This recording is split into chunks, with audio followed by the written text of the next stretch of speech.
namni lafa kanarratti ofumaaf wal jibba guyyaa wal biraa deemnu hin beeknu jechuudha. Namni kamuu lafa kanarratti jireenya kontoraataa jiraanna.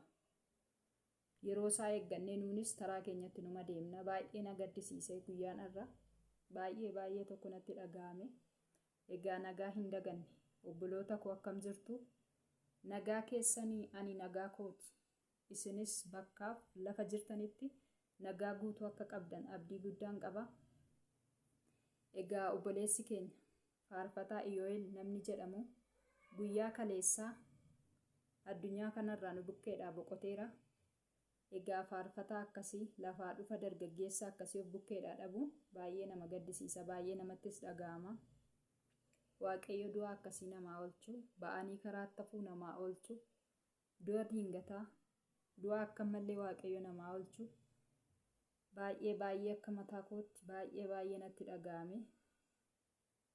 Yeroo namni ba'ee karaatti hafu, yeroo dargaggeessa akka kanaa citee karaatti hafu baay'ee tokko namatti dhaga'ama. Egaa faarfataa akka kanaa of biraa dhabuu keenyatti an akka mataa kootti baay'ee tokko natti dhaga'ame. Wanti godhamu hin jiru. Egaa wanti godhamu hin jiru. Firoottan isaa hundumaaf, maatii isaa hundumaaf Waaqayyo jajjabina haa kennuufi isaaf immoo mootummaa isaatti Waaqayyo isaa yaadatu. Wanti jedhamu hin jiru. Viidiyoo biraatiin amma walitti deebinutti nagaan naaf tura.